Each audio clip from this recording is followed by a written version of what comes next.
ഇതിനെക്കുറിച്ച് പരാതി പറയാഞ്ഞിട്ടല്ല, പക്ഷെ പറഞ്ഞു കഴിഞ്ഞാൽ ഒരു സപ്പോർട്ട് സിസ്റ്റം കിട്ടില്ല. കാരണം DGPക്ക് എന്നെ സപ്പോർട്ട് ചെയ്യണമെന്നുണ്ടെങ്കിൽ അദ്ദേഹത്തിന് രാഷ്ട്രീയമായിട്ടുള്ള അനുവാദം വേണം.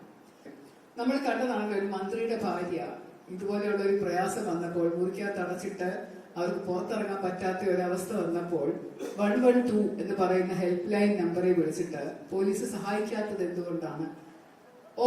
എതിർ നിൽക്കുന്നത് ഒരു മന്ത്രിയായതുകൊണ്ട്. അതുകൊണ്ട് ഇവിടെ രാഷ്ട്രീയത്തിനാണ് വില, അതിൽ കവിഞ്ഞ ഒന്നുമില്ല എന്നുള്ള ഒരു സ്ഥിതി വന്നിരിക്കുന്നത് കൊണ്ട് സ്ത്രീകൾക്ക് അരക്ഷിതാവസ്ഥ ഉണ്ട് എന്നുള്ളത് ശരിയാണ്. കഴിഞ്ഞ 5 വർഷമായിട്ട് 2021 മുതൽ 26 വരെയുള്ള സ്റ്റാറ്റിസ്റ്റിക്സിന്റെ നിങ്ങൾക്ക് കാണാമോ എന്നറിയില്ല.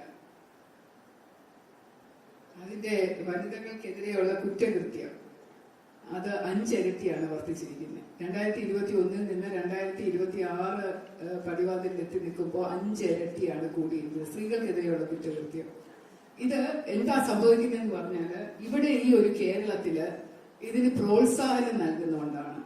സ്ത്രീകളെ ഉപദ്രവിക്കുന്നത് അല്ലെങ്കിൽ സ്ത്രീകൾക്കെതിരെ കുറ്റം നടത്തുന്നത് ഒന്നും വലിയ പുത്തരിയല്ല, അതൊന്നും കുഴപ്പമില്ല എന്നുള്ള മട്ടിൽ കരുതുന്ന ഒരു സമൂഹമുണ്ട്. പ്രത്യേകിച്ചും ലവ് ജിഹാദ് പോലെയുള്ള അതിക്രൂരമായിട്ടുള്ള കുറ്റകൃത്യങ്ങൾ വരെ നടക്കുമ്പോൾ കണ്ണടയ്ക്കുന്ന ഒരു സർക്കാർ, അവിശ്വാസി ആയിട്ടുള്ള, അതായത് ദൈവവിശ്വാസമില്ലാത്ത ഒരു സർക്കാരും ദൈവവിശ്വാസം തൊട്ടു തീണ്ടിയിട്ടില്ലാത്ത മന്ത്രിമാരും ഭരിക്കുന്ന ഒരു സർക്കാർ ആകുമ്പോൾ 100% അവർ സ്ത്രീകൾക്ക് നേരെ നടക്കുന്ന കുറ്റകൃത്യങ്ങൾക്ക് യാതൊരു പ്രാധാന്യവും കൽപ്പിക്കാറില്ല. അപ്പൊ അത് ഞാൻ പലപ്പോഴും കാണുന്ന കാര്യമാണ്. ഒരു വനിതാ പോലീസ് ഓഫീസറായിട്ടുള്ള എനിക്ക് നേരെ തന്നെ എന്തെങ്കിലും സംഭവം ഉണ്ടായാൽ അത് നേരിടുന്നത് ഞാൻ ഒറ്റയ്ക്കായിരിക്കും.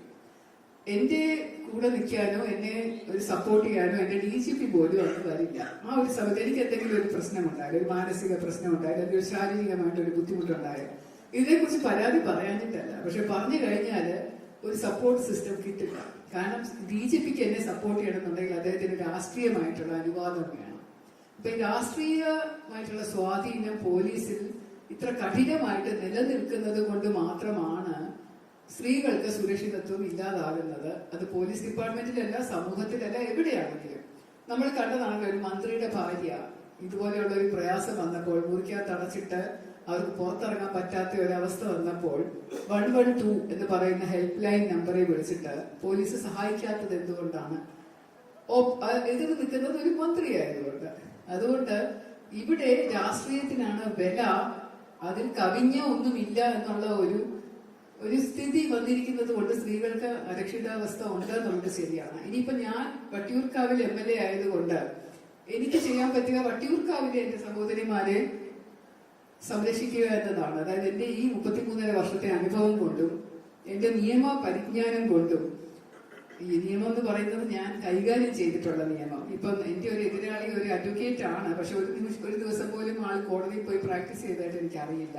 ഡിഗ്രി ഉണ്ട്, പക്ഷെ അത് ഒരു ഉപയോഗിച്ചിട്ടില്ല, അതിന്റെ വിവരം ഉപയോഗിച്ചിട്ടില്ല. പക്ഷെ എനിക്ക് അഡ്വക്കേറ്റ് എന്നുള്ളൊരു ഡിഗ്രി ഇല്ലെങ്കിൽ പോലും 33 വർഷം ഞാൻ ആ അറിവ് ഉപയോഗിച്ചിട്ടുണ്ട്. ഒരു നിയമം എന്ന് പറയുന്നത് ഞാൻ ഉപയോഗിച്ചിട്ടുണ്ട്. അതുകൊണ്ട് ഞാൻ പറയുകയാണ്, നിയമത്തിന് ഒരുപാട് പഴുതുകളുണ്ട്.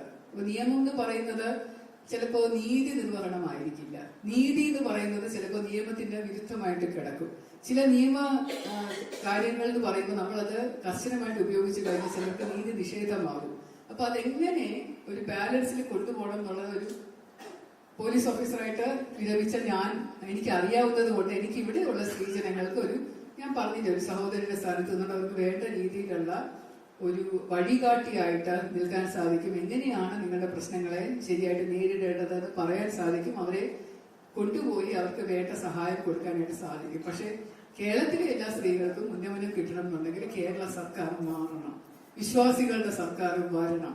ഇവിടെ NDA ഭരണത്തിൽ വന്നു കഴിഞ്ഞാൽ മാത്രമേ കേരളത്തിലെ സ്ത്രീകളുടെ സുരക്ഷ ഉണ്ടാവുകയുള്ളൂ. കാരണം ഓപ്പറേഷൻ സിന്ദൂർ പോലെ ഉള്ള ഒരു വലിയ ഒരു കാര്യം നടത്തി സ്ത്രീകളുടെ മാനം വരെ സംരക്ഷിച്ച ഒരു പ്രധാനമന്ത്രി നമുക്കുള്ളപ്പോ ഇന്ത്യയില് സ്ത്രീകളെ സംരക്ഷിക്കാൻ ഒരു താങ്ങും കരുത്തുമായിട്ടുള്ള ഒരു പാർട്ടിയുണ്ട്.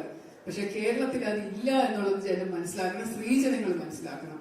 അത് വരണമെന്നുണ്ടെങ്കിൽ നരേന്ദ്രമോദിജിയുടെ അതേ തത്വങ്ങൾ അതേ ആശയങ്ങളുള്ള ഒരു മുഖ്യമന്ത്രി നമുക്കുണ്ടാവണം. അത് വന്നു കഴിഞ്ഞാൽ തീർച്ചയായിട്ടും ഇതുപോലെ സ്ത്രീകൾ സംരക്ഷിക്കപ്പെടും. പോലീസ് അതനുസരിച്ച് മാറും, നിയമങ്ങൾ അതനുസരിച്ച് മാറും, നീതി അതനുസരിച്ച് നമ്മുടെ സമൂഹത്തിലുണ്ടാവും. അതുകൊണ്ട് നിങ്ങൾ വട്ടിയൂർക്കാവ് മാത്രം നോക്കണ്ട, എന്നെ മാത്രം നോക്കണ്ട, എല്ലാവരും ചേർന്ന് നമ്മുടെ സർക്കാർ തന്നെ മാറ്റി ഇവിടെ NDAയുടെ ഒരു സർക്കാർ വരാനായിട്ട് പ്രയത്നിക്കണം. ഇത് മാത്രമേ ഇപ്പൊ എനിക്ക് പറയാൻ സാധിക്കൂ. വളരെ നന്ദി.